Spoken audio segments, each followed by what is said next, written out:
नाशिकमध्ये रस्त्याच्या कडेला असलेल्या धोकादायक झाडांचा प्रश्न पुन्हा एकदा ऐरणीवर आलाय। काल सकाळी गंगापूर मार्गावर सोमेश्वर या वर्दळीच्या परिसरात दुचाकीवरून जाणाऱ्या मायलेकाच्या अंगावरती झाडाची फांदी कोसळल्याने 55 वर्षीय महिलेचा जागीच मृत्यू झाला। दरम्यान नाशिक शहरातील रस्त्याच्या कडेला अशी अनेक धोकादायक झाडे आहेत।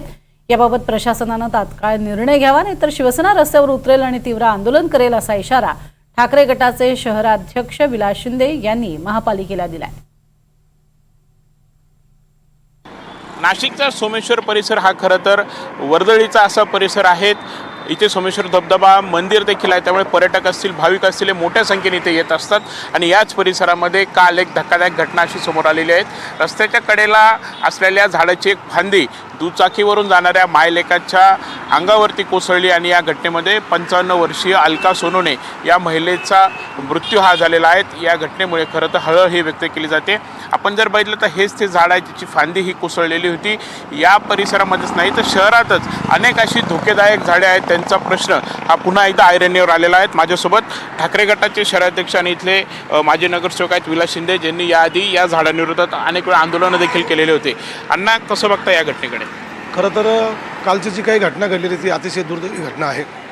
आई आणि मुलगा काही कामानिमित्त नाशिक शहराकडे जात असताना मोटरसायकलवर जात असताना अचानक झाडाची फांदी हवा नसताना किंवा कुठले पाऊस नसताना ती झाडाची फांदी कोसळली आणि जागीच त्या महिलेचा त्या ठिकाणी एकदम भयानक असा मृत्यू झालेला आहे।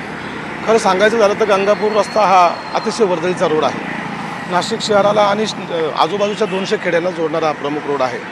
या रस्त्याला MIDC आहे, या रस्त्याला मोठमोठ्या एज्युकेशन हब्स आहेत आणि सातत्याने शिवसेनेच्या माध्यमातून ह्या रस्त्याचे रुंदीकरण झालं, परंतु 2014 साली या रस्त्याचं रुंदीकरण झालं, परंतु रस्ता रुंदीकरण झाला, परंतु आजही जे काही वृक्ष आहे, जे धोकादायक वृक्ष आहे ते रस्त्याच्या मधोमध आहे आणि या धोकादायक वृक्ष काढावे यासाठी शिवसेनेच्या माध्यमातून आम्ही आणि स्थानिक नागरिकांनी वेळोवेळी आंदोलन केलेलं आहे। परंतु ज्या काही धोकादायक वृक्ष आहेत त्याचा किमान त्याचा विस्तार कमी केला पाहिजे, त्याचा बॅलन्स केला पाहिजे। इनबॅलन्स आहे बघा, आता एक बाजूला फांद्या एक बाजूला फांद्यानंतर झाड इनबॅलन्स झालेलं आहे, हे कुठेतरी थांबलं पाहिजे, एवढीच आपल्या माध्यमातून कळकळी। हे धोकेदायक जी झाडं आहेत ती तातडीने हटवा अशी मागणी केली जाते। जर हे केलं नाही तर ठाकरे गट शिवसेनाकडून तीव्र आंदोलन देखील छेडण्यात येणार आहे। त्यामुळे एकंदरीतच आता प्रशासनाकडून या घटनेची दखल घेतली जाणार का, असे हे धोकेदायक झाडं आणखी किती जणांचा बळी घेणार हाच प्रश्न आता उपस्थित होतोय। कॅमेरा निकी पवारसह प्रांजल कुलकर्णी, NDTV मराठी, नाशिक।